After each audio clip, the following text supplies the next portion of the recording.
Okay. Perfect. Okay. And last November, you have released a new single called Punk Rock Holiday with Chris from the band AntiFlag. How Yes. did this collaboration with Chris Berker come about? I mean, I known the guys from AntiFlag a long time. We go way back. First tour we did with them was actually back in 1999 when Chris number two was new in the band. He just came into the band and we got to know the guys from AntiFlag. We did the tour together called the Snow Jam Tour in Canada. That was like coast to coast tour with these snowboard events and Snowboard, wow. yeah, really nice festivals. We played actually that time with AFI, was like one of the headliners. So that was like a really big crowds. It's a old friend of you, Chris. Yeah.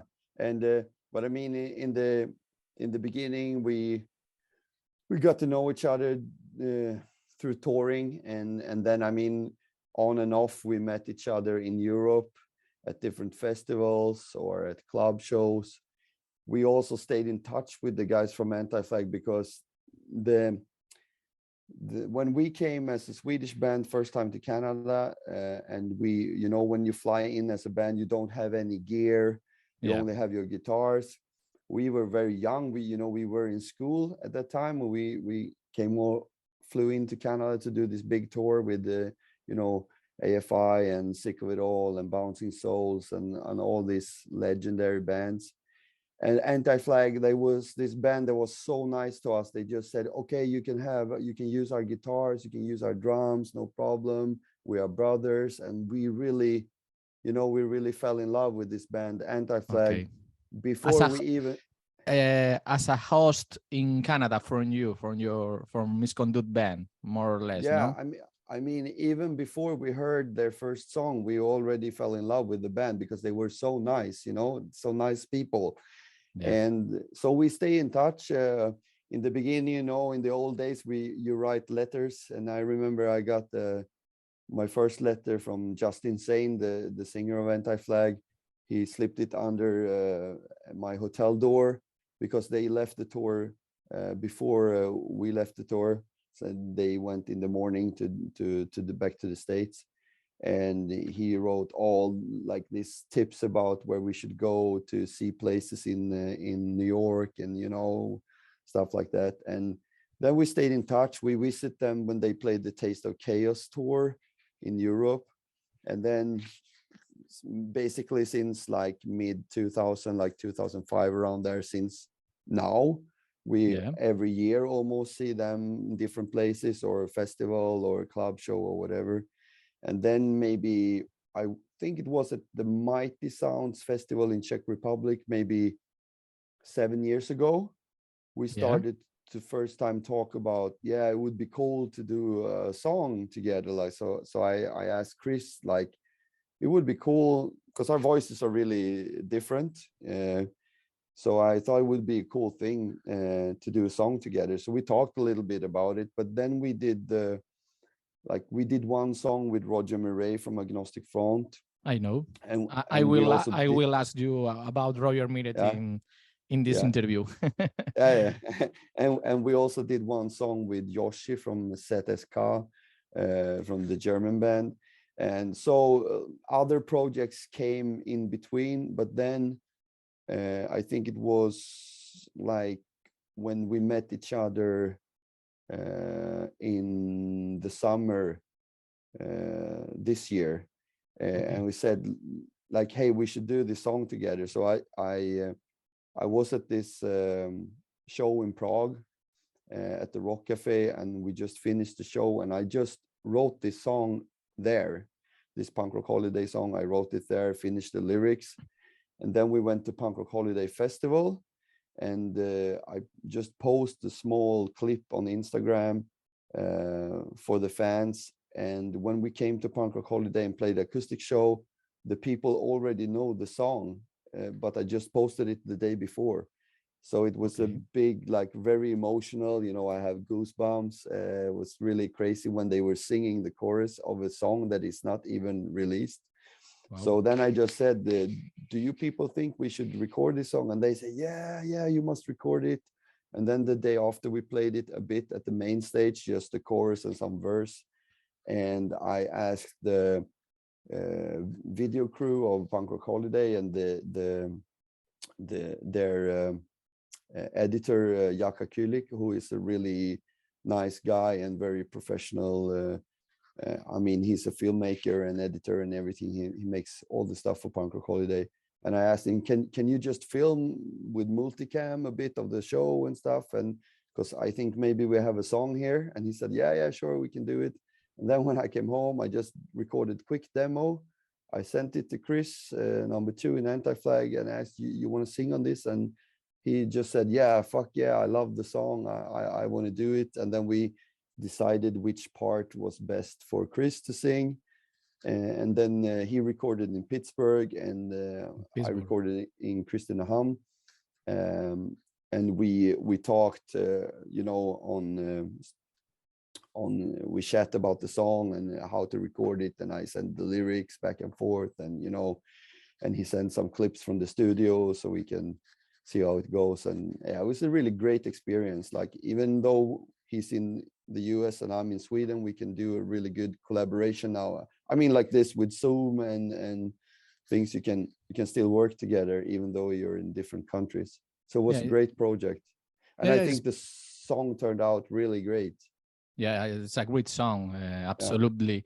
Yeah. I hear you, and for me, I always understand the hardcore punk as a brotherhood. And when you told me about it, I feel that this is the path, no? This is the way that we have to do the things, no? In the hardcore punk music. At the same time, I will ask you about the song because it's very interesting issue, no? Will we see more songs dedicated to music festivals in the future? I don't know. Like, it's hard to say, because like it's like, people can ask me like, okay, so why did you? Like in Sweden, we did interview the other day, and they asked me, so okay, so how come you write a song about the festival in Slovenia? Yeah, because I haven't written a song about the festival in Sweden, but the thing is that it was the timing, like after 2 years of Corona, with all the no shows and everything. And we were booked for the Punk Rock Holiday to play there in 2020, but then came the pandemic and everything. But I think also like Punk Rock Holiday for us have become like a symbol of the unity of the punk rock family from Europe and from Asia, from South America, from North America, from all corners of the world. From everywhere. Comes to Tolmin in Slovenia to Punk Rock Holiday to just hang out as sisters and brothers and have a good time.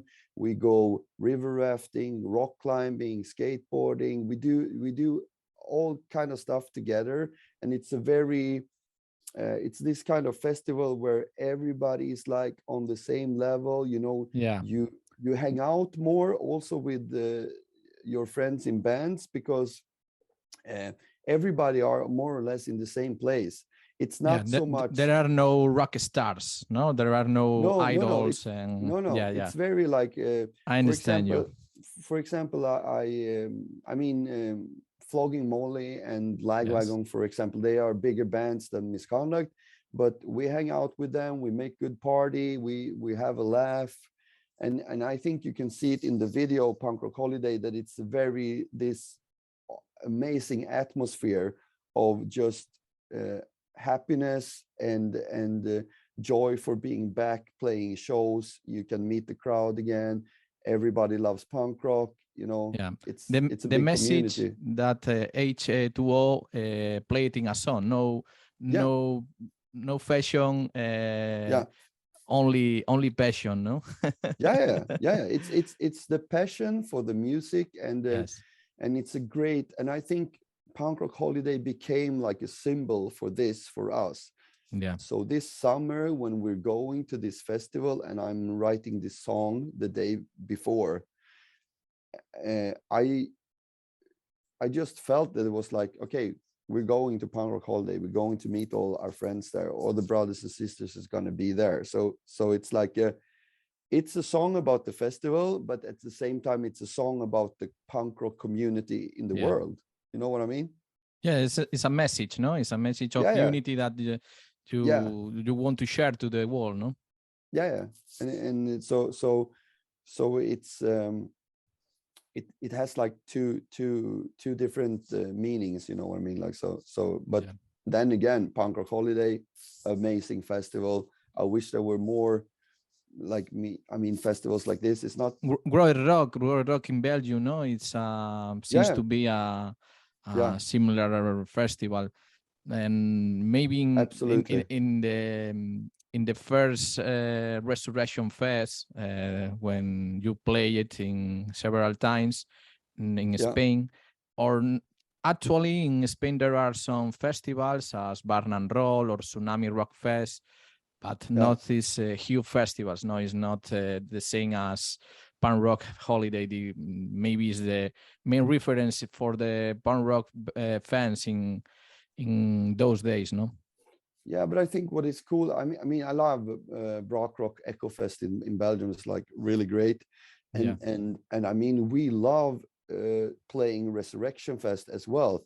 And this year, when we played the Resurrection, it was like totally unbelievable. It was like amazing. It really felt like we were having like a comeback in Spain, because we were supposed to play Resurrection Fest in 2015.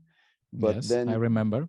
Then it was like a misunderstanding between our crew and the travel agency. So the day when we were going to fly, there was no flight tickets. Only flight tickets for us was after our show. So we had to cancel.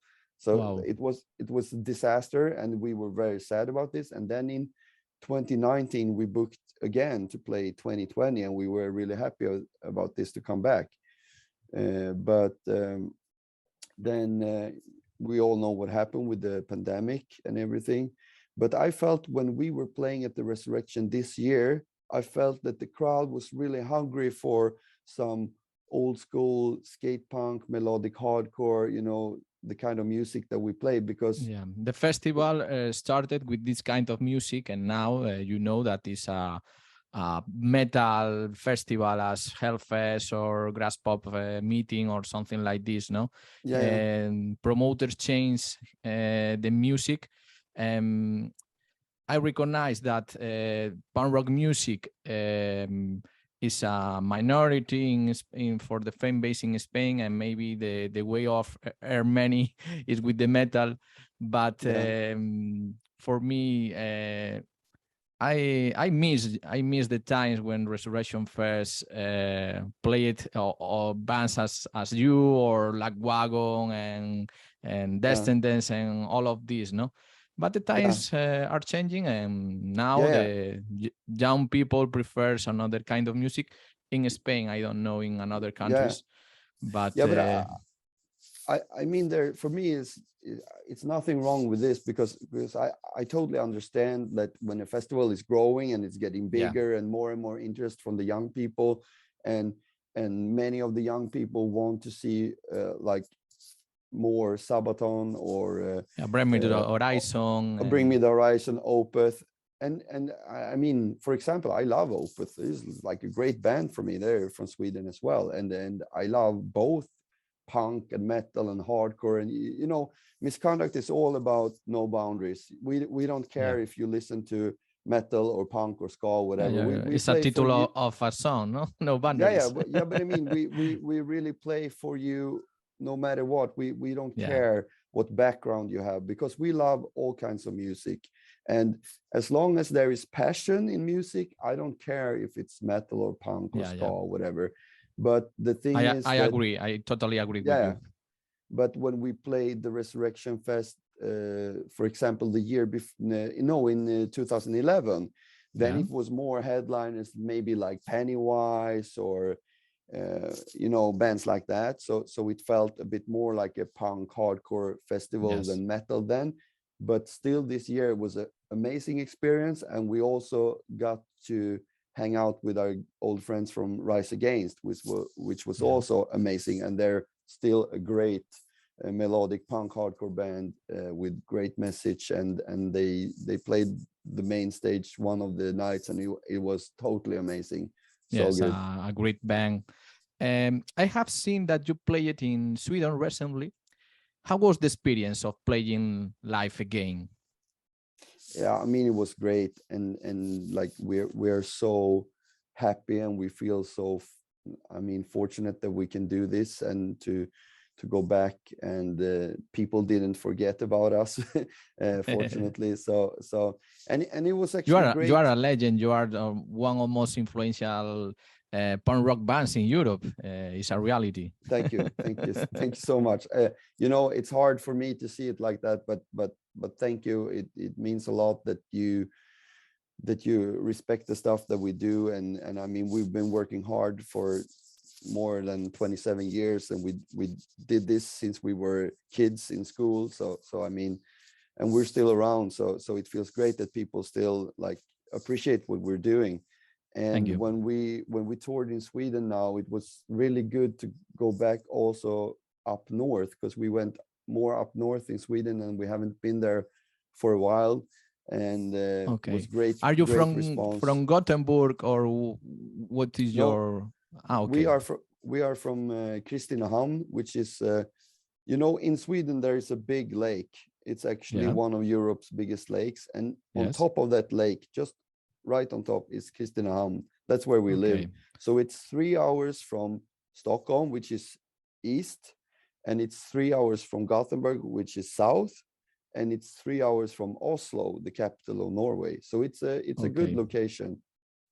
No, Sweden is a place that I want to visit in the future, because I know Denmark, Copenhagen. I feel that is a place in where respect the environment, respect the nature, no? And for me, it's very important in our times. Okay, very important. Yeah. Do you feel there is much difference between playing now or playing before the COVID times? Maybe the fans get more energy now than in the past, or what do you feel? Yeah, I think like I mean, COVID was terrible, and everybody was worried about their loved ones, and their old people's grandfathers getting sick, and everything was like not a good thing. I mean, it's really a disaster. But at the same time, I think it taught us that we should be a little bit more humble and not take everything for granted, because especially in big cities, like maybe like it's the same in Spain, in Madrid or Barcelona, or bigger cities, like because it's in Stockholm and Gothenburg, there are shows every day, every corner there is a show, and people took this for granted, that there's always a show. But suddenly there was no shows at all, and people can't even meet their loved ones. You can't go to a restaurant. The music is stopped, no, for everybody. Yeah, and I think it teaches us to be more grateful and to appreciate the going out, meeting people, to go to a live concert. So I think when we did the first show in Sweden this year was in May, I think. And before we went to the Resurrection Fest, we played in May with Ignite from Orange County. Ignite. And Ignite is also good friends of us. So it was also a great reunion. We have many fantastic reunions. What do you think about the new album of Ignite? I like it. I like it very much. For me, it's one of the best albums of the year. I actually love it. And I actually just made in Sweden, we have this program where you can recommend a record to listeners in a podcast, or like this, like in the radio. So I actually made a recommendation for the latest Ignite album, because I think it's a really great album, really strong songs. I mean, I love the old Ignite as well. I fell in love with the songs from Past Our Means, with the Embrace and all those songs. I bought the vinyl when I was in school, and then I got to know the guys from Ignite when we toured with them in the early 2000s. And in 2004 we did a longer tour with them. So I mean, all the albums like A Place Called Home or Darkest Days, classics. Like classic, amazing melodic hardcore, like so good. And Solly has a great voice. But I think like this is like the new Ignite, and it's a great Ignite. It's awesome as well. It's different, but it's great. Yeah, it's very difficult to change the singer and made this album as this. No, it's it's nice. We actually talked about that. Me and Simon, our bass player, we talked about that the other day. It's like it's not many times you can change the singer and it's still good. Yeah, it's for many bands you can change guitar player, drummer, you know, but not singer. But it's good. They made it, and a really good album, strong songs. And I told Brett, the bass player, that like, damn man, you made some really good songs. Like this album could be the best album of 2022. Yeah, for me as well. Yes. Okay, your first label was Base Taste Records. A few years ago, you released several demos to support the label that put you on the map. Why did you decide to release these songs? The reissues, I mean? Yeah, the demos, the demo songs. The like the old days. Yes. I mean, a little bit. It was like when we were during the pandemic, we couldn't play any shows. Yes. And people were asking us like, okay, but will you release some new music? And we were working on a new album, but after a while, when I wrote a new album, I felt that I have so much more songs, so I don't want to put out an album already, because I have maybe inside of me 30 more songs. So I want to keep writing longer. So to put something out, first we did the anniversary of One Step Closer album. We did like a really nice vinyl in different colors. But then we decided, like, because people asked us for years about the first demo, but the demo was sold out already in 1996. I mean, we sold lots of those demos. And I think only in our hometown, which is a small city with 20,000 people, we sold like, 150, 200 demos the first couple of weeks, only to friends. So that demo was long gone, but I have the the old dot tapes from the studio, like the real actual tapes. So we made a remaster, and one of the songs was in really bad condition, but I sent it to a friend and he fixed it, because it was a lot of noise. Okay, a new mastering, a new new mixing. Okay.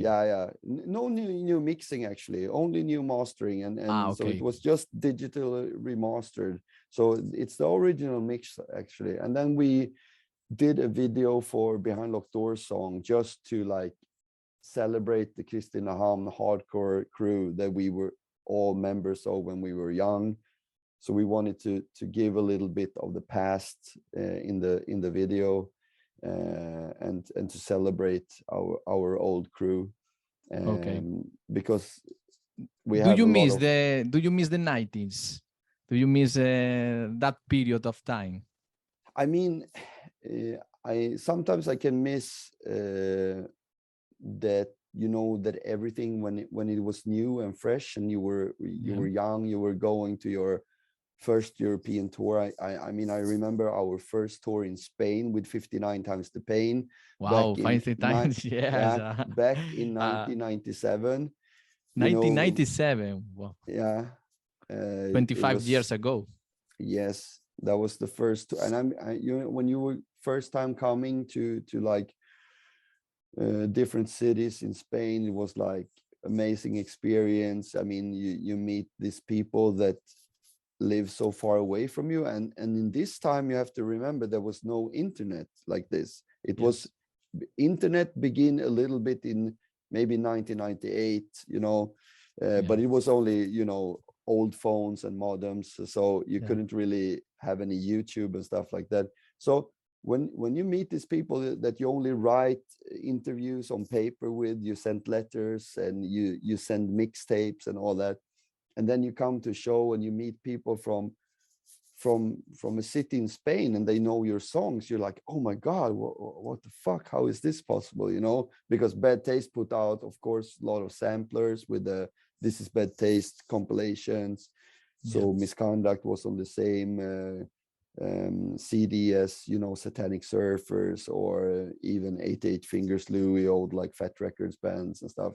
So I mean, we have a little following in Spain already 1997, but we don't know about this because we haven't been there. So when we come first time, it's like, oh my God. So the first experience, no? When you did your first kiss, your first sometimes I can miss things like this when it's the first time, and you're like, oh wow, it's like a new world, it's like you're experiencing a completely new thing. But it's also like, being a teenager, it's also a lot of like, I had a lot of anxiety when I was teenager. I was very worried already then about the climate change, and a lot of our songs in the beginning was about these topics, and it's not always easy to be a teenager. So I don't really miss being a teenager, but I can still miss some of the the atmosphere or the unity or stuff like that. But I think punk rock in Europe is a bit getting back to the old days, and when you are at the festival like Punk Rock Holiday, for example, which I think is also why I wrote this song, is because it's a little bit like going back in time. You know what I mean? The 90s is back in time, and maybe people ask me with 40 years old, remember that period as maybe the best days of our lives, no? It's I would like to ask you about your relation with Agnostic Front, with Roger Miret. Were you surprised how he has recovered from his illness? Because in the latest Hellfest festival, we saw a Roger with a lot of energy, definitely positive news. Were you surprised how he has recovered from his illness? No, I mean, I was not really surprised, because I mean, I met Roger several times, and he's like he's a guy that fights. He's fighting for what he believes in, and he's a fighter, no? And he's a guy that family and all that stuff is very important to him. Like I think he's a real family guy, and also like very genuine about the whole brotherhood of the New York hardcore scene and everything. And when you get all this love and support from all the fans and everything, all this energy will help you back, because Roger and whole Agnostic Front, they give in the whole scene of punk and hardcore, and all the fans, they have given us so much. And when the fans are giving all the love back, it will help you recover as well, I think. And a lot of things in life is actually about having a positive attitude in the mind. Like the PMA is a true thing, and it works 100%. A2O says a lot of times, no? PMA. Totally. PMA, it's working. It's like, it's no bullshit. It's like, it's all about the mindset. And me as a, I have all my sleeves full of Star Wars tattoo, and Star Wars. and PMA is a real Jedi mind trick. Yeah. I understand you, and I agree. Okay. And Agnostic Front is one of your biggest influences. When you are a teenager, is your favorite band one of your favorite bands, Agnostic Front and this kind of New York hardcore bands? Yeah, I mean, Agnostic Front has always been with us because they go way back. So they were one. I mean, for me, when I was growing up making music, Agnostic Front were representing the more like straightforward, old school hardcore. Yeah. And then on the other side, I was very, you know, attracted by Gorilla Biscuits, which Gorilla was more Biscuits. the melodic side. And then in the middle, I had Always Bad Religion. So it Yes. was like, it became like a crossover. And this is why I also loved bands like 7 Seconds and Minor Threat. You know, Yeah. completely different. Minor Threat is more straightforward, and 7 Seconds is more melodic, but it's still in the same energy, same vibe. Yeah. And Same I was, message. yeah, Yeah. I was very attracted by the message about the, you know, coming together, helping each other, being the brotherhood and sisterhood, and you know, more having the PMA than other stuff. And so it was very interesting time. Sorry, I got a visitor there. Okay. I would like to add that you have announced 4 concerts in our country during the March. Are Yeah, you excited about this new tour in Spain? yeah, we're very excited about this new touring in Spain, and I think the dates will be posted soon, like the real dates. But we're very excited because we have been talking to our booking agent in Spain about this for a while now. HFMN, no? Yeah, yeah, HFMN. Yeah, I think. exactly. Yeah, Yeah, yeah, yeah, yeah. yeah. So so we've been talking to David a lot about this, because the thing was, when we played the Resurrection Fest, and like I told you before, it felt a little bit like coming home again, because in 2011 we played a smaller tent stage, but it was still full of people and it was a great concert. And we were saying like, oh my, we hope when we come back to Resurrection we will play maybe the same stage, and I hope it will be as much people as in 2011. But now we played even bigger stage, and there was maybe twice as much people there than the time Yeah. before. So we were very a little bit like shocked, you know, like, oh, so many fans here remember us, and so many new fans as well. We met so Yeah. many new punk and hardcore kids that were really like, oh my god, we saw you for the first time and you blow us away.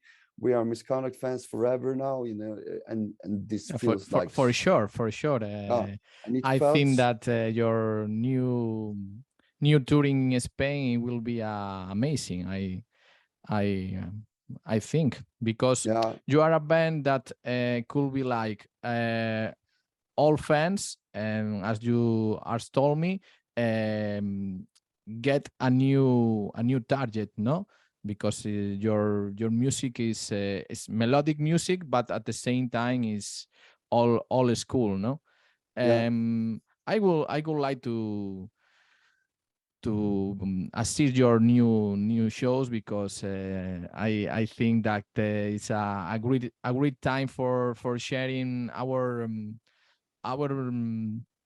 feelings about this music, no? You're yeah, as melancholy or satanic surfers, yeah, as you said me. This you are this kind of bands that people in the 90s, in the beginnings of the century, loves, and hmm, it will be always a great time for for hearing your songs and remember the old times, no? yeah, the good old days.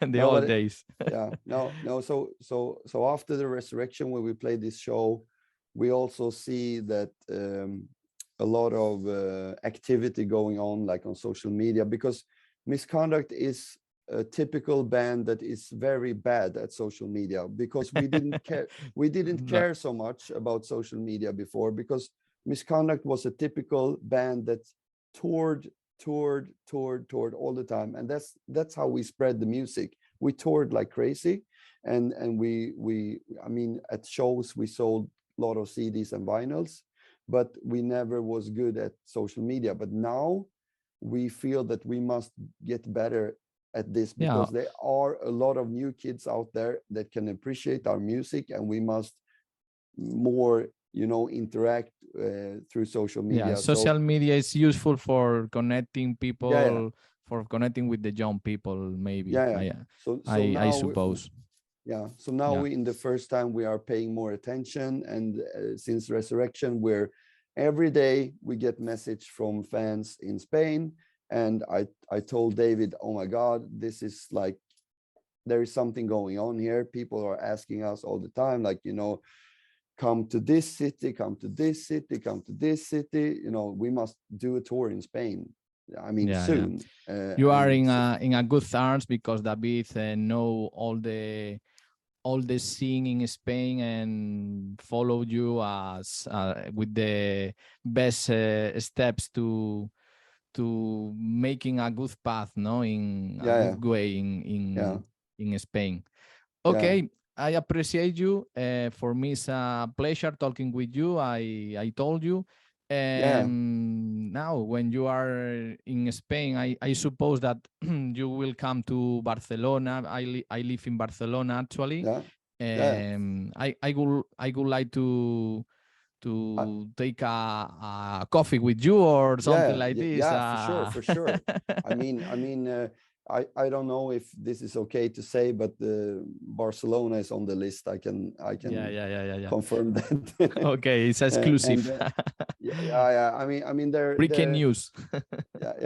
And for sure, I want to meet you. And in Sweden, we are collaborating also with some different brands, and we're going to bring some presents for the Spanish crowd, and do some cool things. And I think the shows will be something special, because it's a great package that we're going to do the tour with. It's going to be a really good thing, I think.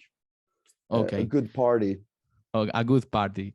Okay. Thanks for your time, and we will see you soon. Okay. Yeah. Thank you so much. Thank you, Fredrik. Peace and love. Thank you.